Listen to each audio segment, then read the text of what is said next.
తప్పు చేయడానికి అవకాశం ఉన్నా చేయకుండా నిలబడేవాడే సరి అయిన భక్తుడు. భక్తి అనగానే మనకి సరి అయిన నిర్వచనం తెలియదేమో.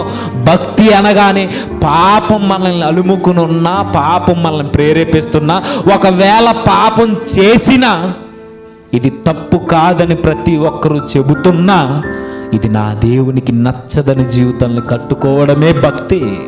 చాలా మంది చెప్పొచ్చు, ఈ వయసులో కాకపోతే ఏ వయసులో ఎంజాయ్ చేస్తావరా అని. ఎవరు లేరు? ఈ వయసులో కాకపోతే వయసు అయిపోయాక ఎంజాయ్ చేస్తావా, వయసు అయిపోయాక తిరుగుతావా, వయసు అయిపోయాక సినిమాలకు వెళ్తావా, వయసు అయిపోయాక ఎంజాయ్ చేస్తావా, ఈ టైంలోనే ఏదైనా చేయాలంటారు. అది సమాజం దృష్టిలో తప్పు కాకపోవచ్చు, కానీ దేవుని దృష్టిలో ఈ యవ్వన కాలాన్ని ఎలా పడితే అలా వాడడానికి దేవుడు ఒప్పుకోడైనా. చాలా మంది పెద్దలు చెబుతుంటారు, ఎంజాయ్ చేయరా, లైఫ్ ఉన్నప్పుడే ఎంజాయ్ చేయాలంటారు. నీకు ఆయుష్ ఉన్నప్పుడే, బలం ఉన్నప్పుడే, నువ్వు యవ్వనంలో ఉన్నప్పుడే ఎంజాయ్ చేయాలంటారు. చేస్తామా? అందరికీ ఆమోదయోగ్యం, చేయొచ్చు అంటారు అందరూ.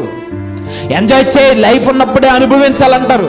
ఇది సమాజం అంతా ఆమోదయోగ్యం తెలిపి ఒక పక్కన నిలబడినా ఇది నా దేవునికి నచ్చదని ఎవరైతే యవ్వన జీవితాన్ని కట్టుకుంటారో వారే సరి అయిన భక్తి పరులు.